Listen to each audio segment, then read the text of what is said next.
Boa tarde a todos. Para quem não me conhece, meu nome é Ana Cleides, né? Sou trabalhadora da casa, já desde 2011, né?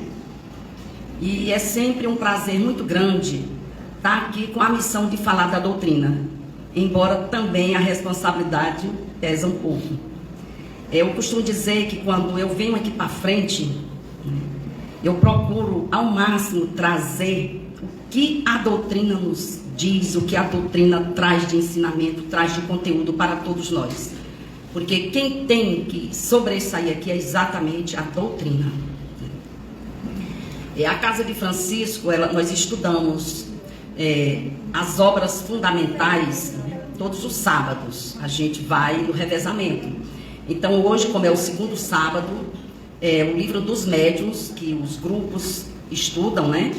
E nós estamos estudando o capítulo 4, que se chama Sistemas, né? Então, a palestra, né, se intitula Espírito ou Espíritas.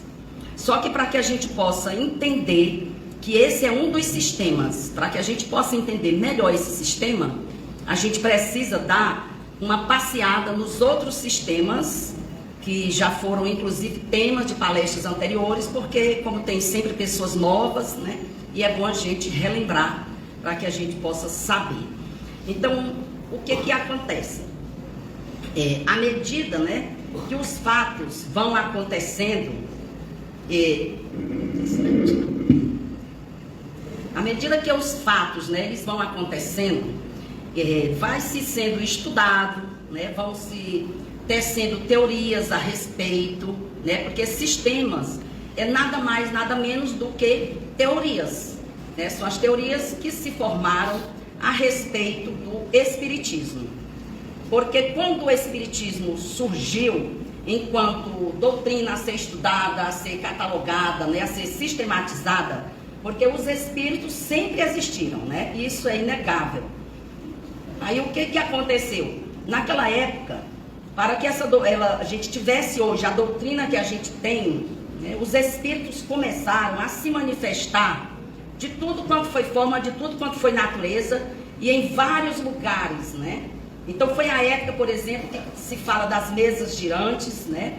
Onde nos salões de Paris, né, as mesas começaram a levantar, mesas começaram a falar, entre aspas, e não só em Paris, mas em vários locais do mundo também os espíritos vieram se manifestar de forma intensa. E por quê? Para que eles fossem notados, para que eles fossem percebidos e para chamar a atenção das pessoas para o fenômeno. Era uma época de muita turbulência e era necessário que essa doutrina viesse para que as pessoas começassem a olhar para muitas outras questões. Como toda doutrina nova, quando surge, há vários questionamentos, né? Toda ideia nova, ela nunca é aceita de primeira. Sempre tem aquele que vai contestar, assim como aquele que vai referendar. E quem referenda é exatamente aquele, ou quem referenda ou quem contesta, o que vai fazer a diferença é se aquela pessoa vai parar para olhar, para ver todos os ângulos, para estudar e se debruçar sobre aquilo ali. Porque opiniões, todos nós, qualquer pessoa tem sobre qualquer assunto. Então isso, inclusive para os dias de hoje, é muito importante que a gente sempre pense, antes da gente emitir uma opinião, se aquilo ali realmente é uma opinião sua ou se ela tem base, se ela está fundamentada em alguma coisa. Principalmente em questões que são importantes, né? Para que você não saia só dando opinião por opinar, sem ter nenhum conhecimento, nenhum embasamento da questão. Que foi o que começaram a fazer na época de Kardec. Lá, quando ele começou a estudar, então os cientistas, né, os acadêmicos da época, eles começaram, as mesas começaram a falar, e Kardec, como era um homem de ciência, logicamente foi se debruçar para estudar os fenômenos, e ele viu o quê? Primeiro, que mesa não tem cérebro, não tem nervo, mesa não pode falar. Então, no primeiro momento, o que foi que ele fez? Vou observar.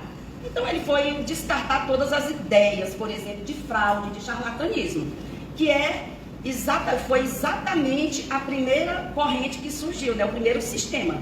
Foi de dizer que, na realidade, o espiritismo era um charlatanismo, que ele era uma fraude. É bem verdade que houveram algumas fraudes, né? Como em todas as coisas, sempre tem aquelas pessoas que agem errado.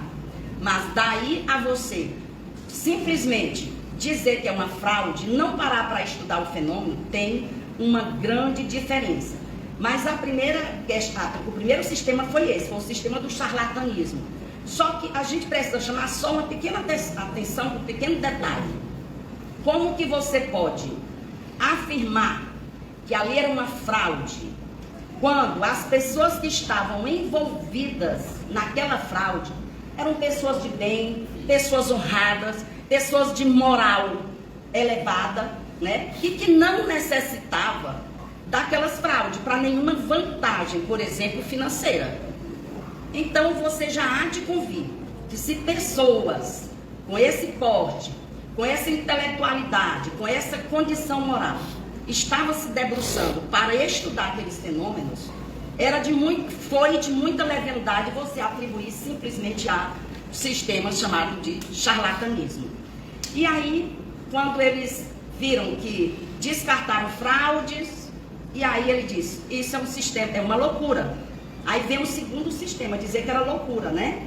Porque eles achavam o seguinte, que as pessoas ou eram iludidas ou se iludiam. Ou seja, qualificava as pessoas de imbecis, né? Declarando pura e simplesmente que ali eram loucos, que aquelas pessoas eram loucos, né? Entendeu? Que qualquer observador de boa fé veria que não se sustentavam, porque aquelas pessoas não eram loucas, elas levavam vida normal, né? Eram pessoas que trabalhavam, pessoas que estudavam, pessoas que tinham responsabilidades. Então, descartado isso aí, né? Ou surge novo sistema, o sistema do músculo estalante, onde eles atribuíam as pancadas, porque inicialmente, quando essas mesas giravam, as pessoas faziam perguntas e eram respondidas, por exemplo, através de pancadas, né? Tantas pancadas para sim, tantas pancadas para não, né? Então você dizia, se for sim, uma pancada, se for não, por exemplo, 2 pancadas. Então havia aqueles estalidos, outras vezes haviam comunicação e você ouvia essas pancadas em vários locais do ambiente, em vários pontos. E aí eles acharam que isso aí seria o tal do músculo chamado curto perônio, que produzia, né, essa coisa involuntária e daria esse estalido, né? Só que, meus irmãos, em algumas situações esse músculo estala e pode provocar esse som. Mas daí a explicar todo o sistema é impossível. Todas as situações, explicar todas as situações que surgiam, né? Então, por exemplo, como fazer, por exemplo, uma mesa se mover através desse estalido, né? Certo? Como explicar, por exemplo, os outros tipos de comunicações que estavam surgindo, que tinham comunicações inteligentes, surgindo comunicações inteligentes por trás daqueles fenômenos, por trás daqueles estardalhaço todo que estava fazendo as mesas, as pancadas, né? Então, vai-se à frente, surge novo sistema, chamado sistema da alucinação. Aí no sistema da alucinação já vieram colocar que era miragem das pessoas. Ou seja, elas estavam dizendo, elas estavam vendo o que não, elas estavam dizendo ver o que não viam, né? Ou então seria uma refração. Ou seja, é muito, como se poderia dizer que uma mesa enorme de madeira maciça se levantava, caía, se estatelava ali no chão, diante de todos os presentes, e isso foi só uma miragem. Como admitir que isso é uma miragem?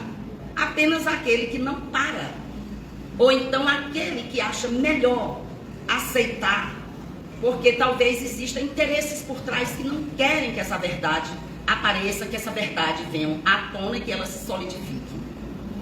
E aí vem, depois disso, passa essa fase da negação absoluta, porque aí já se sabia que existia um fenômeno inteligente por trás.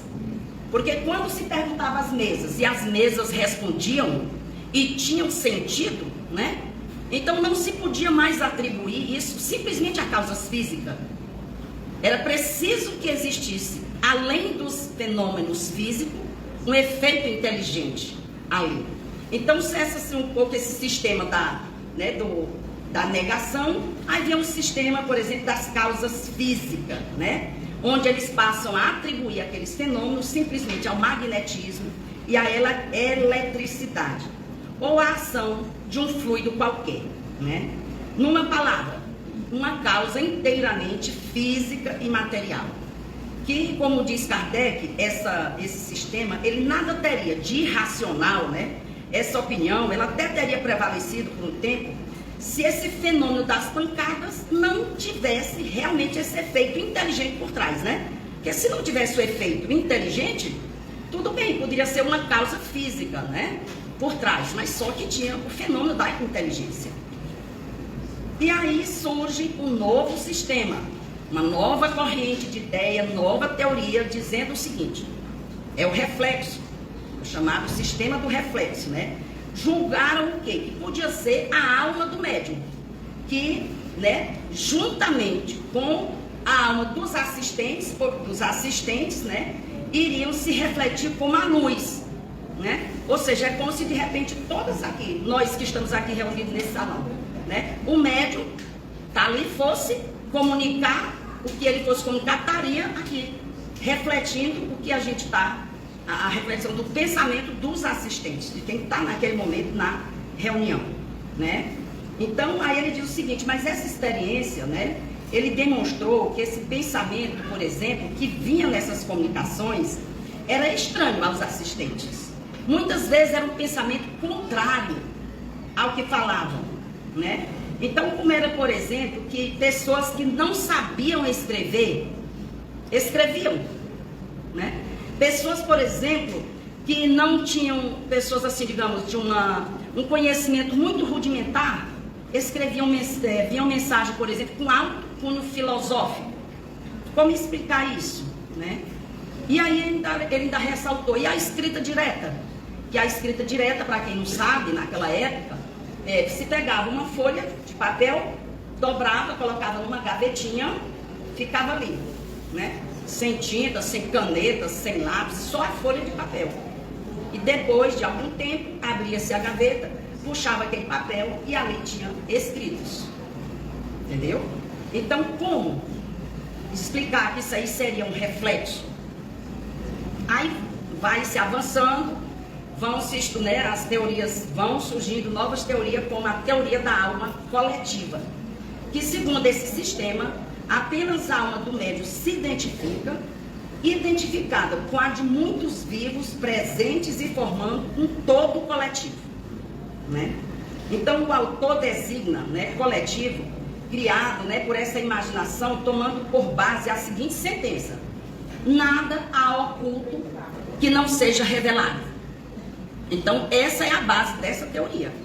E aí seria bem presunçoso, né, aquele que pretendesse saber tudo, aquele que pretendesse, por exemplo, devassar os segredos de Deus, né? Porque até hoje ninguém sabe tudo. Nós não temos ainda capacidade de saber tudo. E aí surge um novo sistema, que é o sistema sonambúlico, que é onde admite-se, como esse anterior, que todas as comunicações inteligentes, elas provêm da alma, do espírito do médium, ou espírito do médium.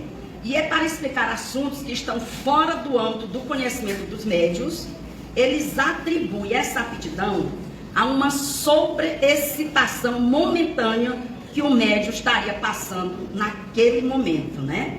Então seria uma espécie de estado sonambúlico ou estático, né? Que iria exaltar e desenvolver a inteligência do médium, né? Só que facilmente torna-se evidente que essa causa, ele explica alguns fatos, mas não constitui a regra geral. Então esse foi um dos grandes erros dessas teorias, porque eles pegavam casos particulares para querer explicar algo geral, uma teoria geral, que era muito maior do que alguns casos isolados. E aí vem, avançando, vem o sistema pessimista, diabólico ou demoníaco. Que nesse sistema, né, foi comprovada, após comprovada a intervenção, né, de uma inteligência estranha, né, a do médium, precisava descobrir sua natureza, né? E segundo essas pessoas, só o diabo ou só o demônio podiam se comunicar. Conquanto, né, fraco esse sistema, ainda hoje em dia, hoje ele não mais tem essa coisa, ele é fraco hoje, mas ele é inegável, que durante muito tempo se gozou de certo prestígio, de certo crédito, né, devido ao caráter dos que tentaram fazer com que esse sistema prevalecesse. Então, por muito tempo ficaram, não, só quem se comunica é o diabo. Qualquer reunião é coisa do diabo, não vai lá não que é coisa do diabo. E esse sistema, muito tempo. Até hoje ainda existe algumas, né, que ainda acreditam nisso, né? E aí vem o sistema otimista, que ao lado, né, do que nesses fenômenos unicamente viam a ação dos demônios, há também essa outra corrente que também acreditavam que os bons espíritos, só bons espíritos podiam se comunicar, né? E aí também, como diz Kardec, um grande erro incorrer. Por quê? Porque os espíritos, né? Nem todo espírito que se comunica é de um bom espírito. Porque quem são os espíritos? Hoje, todos nós que estudamos a doutrina, quem para ler um pouco mais sobre essa filosofia sabe que os espíritos nada mais são do que as almas dos homens que se despojaram do seu corpo físico. Então, vamos avançando e aí chega o sistema que dá origem à palestra, ao tema de hoje à noite, que é uniespírita ou monoespírita, é a primeira parte, e a outra poliespírita. Nessa teoria uniespírita ou monoespírita, né? Essa corrente veio dizer o seguinte: os espíritos se comunicam, né? Mas só Cristo pode se comunicar. Só Ele pode falar através dos médiuns. E aí, gente, o que acontece? Vejam bem, hoje, praticamente todo mundo, nem que seja de ouvir de algum amigo, de algum familiar, mesmo que não seja espírita, sempre já ouviu falar o quê? Da existência dos espíritos. E aí eu pergunto, quem aqui nunca sentiu, por exemplo, ou nunca viu a presença, por exemplo, de um espírito da seguinte forma: quem nunca ouviu uma voz, de repente, que não soube identificar de onde ela veio? Uma voz, simplesmente, que de repente escuta. Quem nunca sentiu, por exemplo, estar num lugar, às vezes, sozinho, sem nenhuma corrente de ar? Você está num local, na sua própria casa, e de repente sente aquele arrepio que vem do pé até a cabeça. Quem de repente está em casa e de repente cai um monte de coisa, as panelas caem tudo lá no chão, chegam até a maçã, e você vai na cozinha e não tinha como aquelas panelas terem caído, né?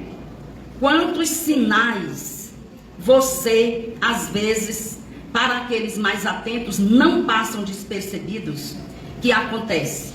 Quantas vezes você está em casa e de repente sente aquele aconchego, aquele carinho que te dá uma emoção tão forte que às vezes as lágrimas descem e você se lembra de alguém que não estava pensando em hipótese nenhuma naquela pessoa. Você estava fazendo outra atividade completamente diferente. E vem à sua mente aquela lembrança daquele ente querido, que você se emociona e que as lágrimas descem.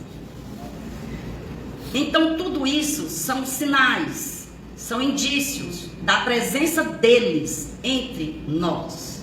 Né? Entre nós. Porque aqueles que nos precedem à existência, eles não deixam de nos amar, eles não se esquecem de nós, assim como nós não esquecemos deles, simplesmente porque partiram, simplesmente porque se despojaram do seu invólucro corporal. Então, nesta corrente uniespírita, dizia o seguinte, que só quem podia se comunicar era Jesus. Agora vejam bem, naquela época vinham já inúmeras comunicações, porque foi evoluindo, né, as maneiras dos espíritos se manifestar, foi surgindo, por exemplo, as escritas, né? E aí, o que acontece? Vinham comunicações com mensagens boas, mas vinham também comunicações com mensagens do que a gente poderia dizer baixo calão, né? Mensagens horrorosas.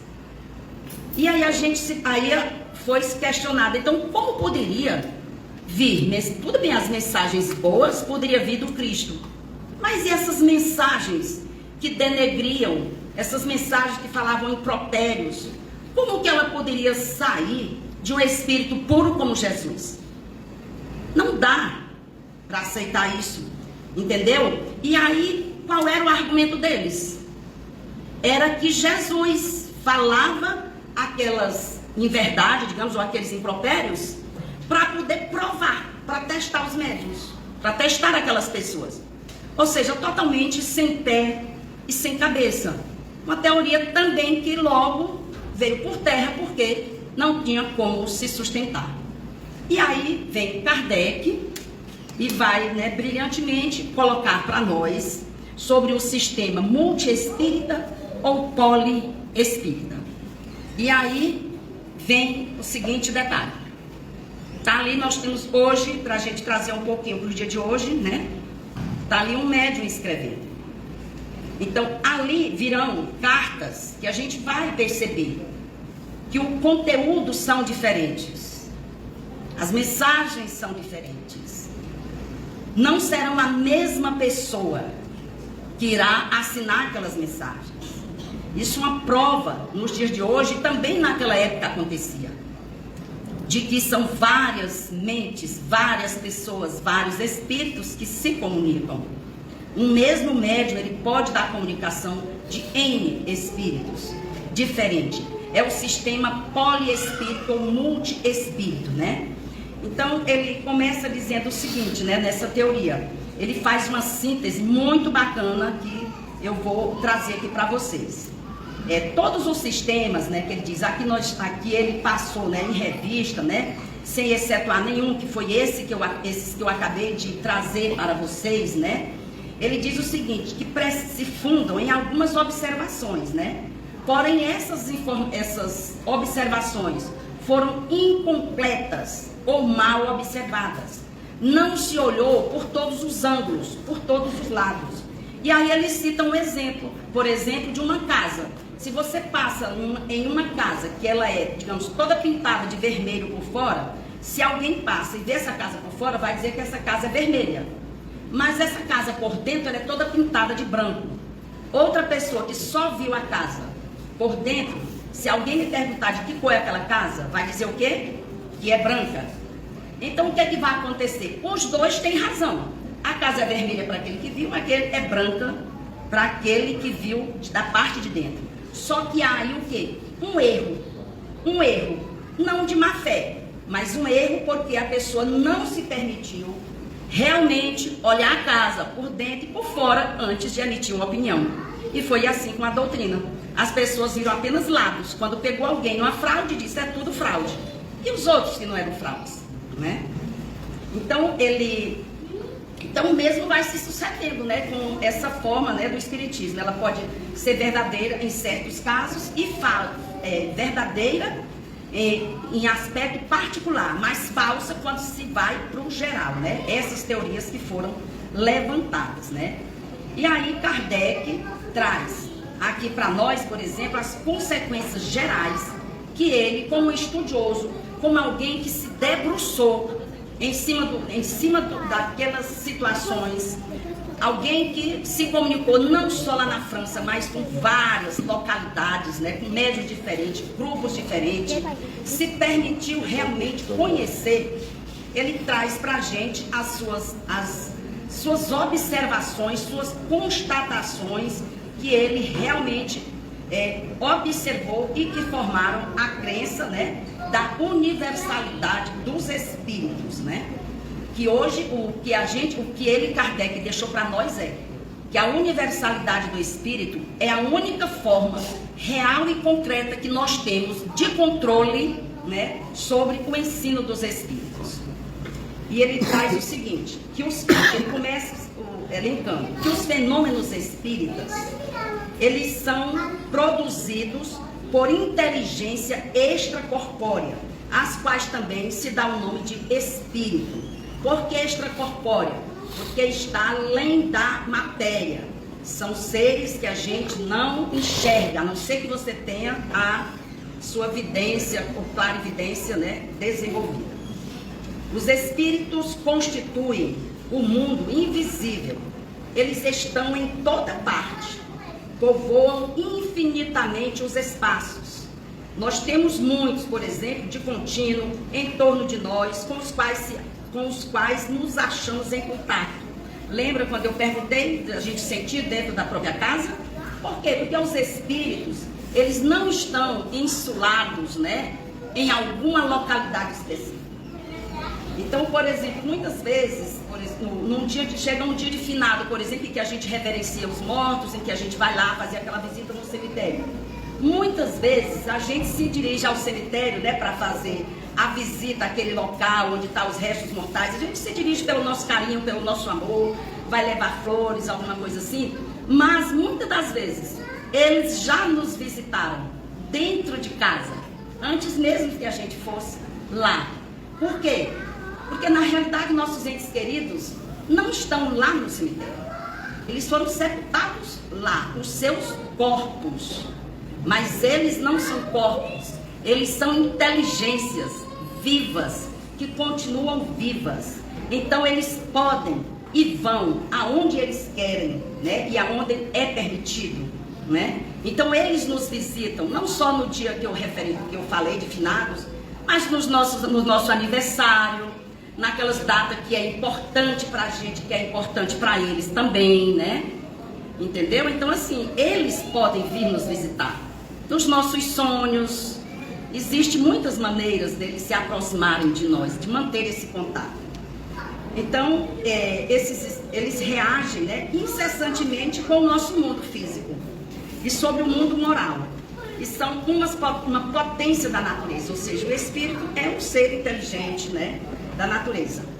E os espíritos, eles não são seres à parte da criação, eles estão dentro da criação. Mas eles estão dentro da criação, são as almas dos que hão vivido na terra ou em outros mundos e que despiram o invólucro terrestre ou corporal, despiram o invólucro corpóreo, né?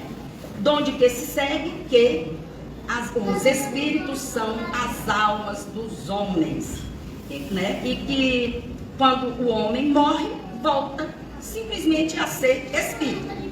Certo? E Kardec até didaticamente ele fala que nós somos a alma, que é o espírito encarnado, espírito na matéria, certo? Então, quando estamos na matéria, eles nos classifica didaticamente de alma.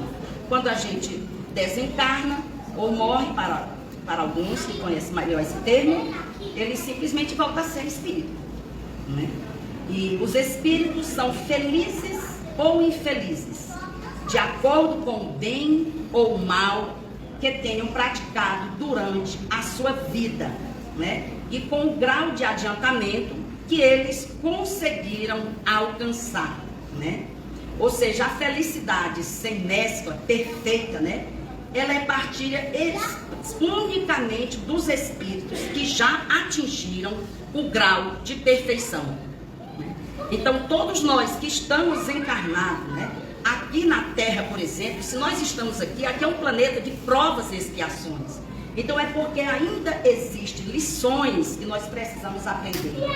Ainda existe muita erva daninha dentro do nosso coração que a gente precisa arrancar, digamos assim.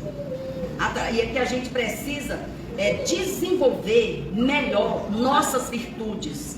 Porque esse é o real motivo de nós estarmos encarnados. Nós não recebemos um corpo físico e estamos aqui simplesmente a passeio ou para brincar. Não, gente. Nós não estamos aqui só para nos divertir. Divertir-se faz parte, mas não é só para isso. Nós estamos aqui para aprendermos verdadeiramente a amar, para aprendermos a ser pessoas melhores, para desenvolver as virtudes que precisamos desenvolver. Então a gente deve, cada dia da nossa vida, procurar fazer dele diferente.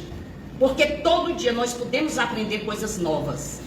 E nós não podemos, como eu gosto de falar, manter a síndrome de Gabriela, que é, eu sou sempre assim, aquela música, né, que tocou muito na época dessa novela de Jorge Amado, né, que diz, eu nasci assim, eu cresci assim, você sempre assim, Gabriela. Não foi para isso que nós nascemos. Nós temos é que desconstruir dentro de nós essa síndrome, porque nós temos que ter a consciência de que nós estamos aqui a cada dia para fazer a diferença para nós e para o outro.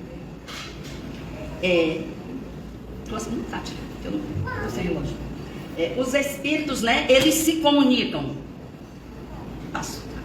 Os espíritos, eles se comunicam através dos médiuns, né, que eles servem de instrumento e intérprete. Ou seja, os médiuns são os instrumentos, os intérpretes, para que aqueles irmãos sem corpos, aqueles irmãos que continuam vivos, poderem se comunicar conosco, poderem trazer suas mensagens. Ou seja, o nosso familiar, para escrever uma carta para nós, precisa que tenha a figura do médium, né? Então, é isso que o médium é. O médium não é um ser especial, não é um ser evoluído, não é um ser desprovido de necessidade de aprendizado.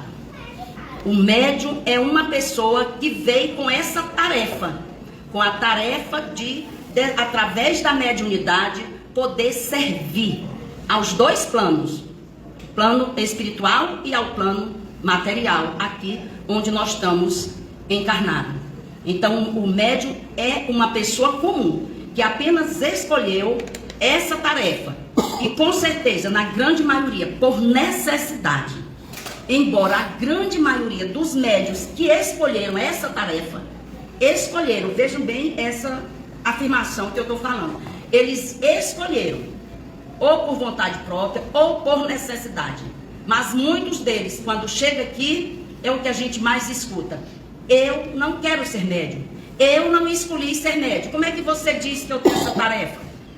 A resposta é simples. Se você veio com a faculdade mediúnica completamente ostensiva, desenvolvida, é preciso você olhar um pouquinho melhor, porque aí deve ter um motivo, não é?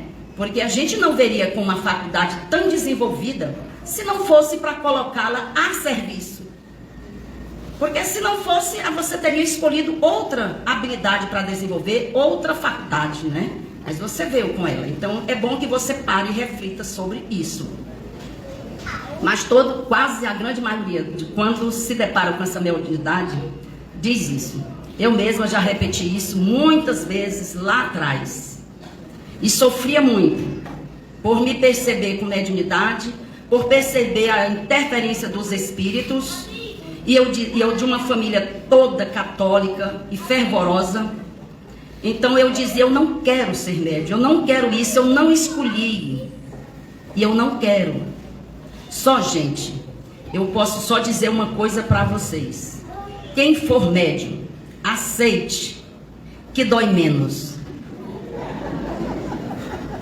E tem mais. Para mim, eu digo para vocês o seguinte. A partir do momento que eu aceitei, e olha que eu não sou médium ostensiva, a partir do momento que eu aceitei, simplesmente para mim, hoje eu sou uma pessoa completamente grata, porque eu me encontrei nessa doutrina, entendeu? Então aceitar pode ser a sua transformação, porque para mim foi assim, quando eu aceitei.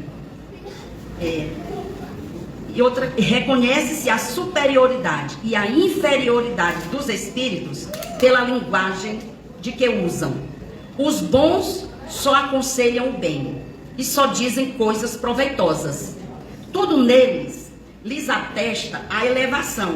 Os maus enganam e todas as suas palavras trazem o cunho da imperfeição e da ignorância. Então, esses diferentes graus, porque passam os espíritos, né? Eles vão estar melhor explicado para quem quiser se aprofundar nisso, na escala espírita, né? Lá nós vamos encontrar, né, que existem 3 ordens de espírito. Os espíritos puros, que no caso que a gente conheça, a gente só poderia dizer o Jesus com toda a propriedade, né? Aí nós temos os bons espíritos, que aí vão estar uma grande parte, né, nessa categoria, e os espíritos imperfeitos, que é o que está na base da pirâmide, que é a grande maioria, e que, por exemplo, grande parte, eu não posso dizer todos, porque a gente não sabe, mas praticamente todos nós estamos nessa base, que são os espíritos imperfeitos, aqueles que ainda precisam crescer muito, que precisam se trabalhar, né? Agora, a gente não precisa, por exemplo, viver isso de uma forma pesada. Isso pode ser feito com leveza, porque a gente cresce não só pela dor, mas a gente cresce também pelo amor. Existem muitas formas de crescimento, né? O importante também é você saber que a gente não muda assim, num passe de mágica, mas que é uma construção diária. A gente vai se melhorando dia a dia, né? E nós não precisamos nos sentir culpada pelos nossos erros que já passou, mas sim adquirir consciência sobre eles, para que a partir do momento que a gente tem a consciência, né, dos erros que a gente cometeu, a gente olhar para eles e tirar dali a lição e seguir, porque culpa não adianta nada e nem ajuda no teu crescimento. Então era realmente aquilo que eu tinha para hoje à tarde, que eu preparei, e que cada um de nós possamos realmente nos debruçar sobre as virtudes que precisamos desenvolver e ir levando a vida da melhor forma, procurando seguir um roteiro deixado por Jesus, porque aí não tem como dar errado. Então, boa tarde a todos e fiquem todos com Deus.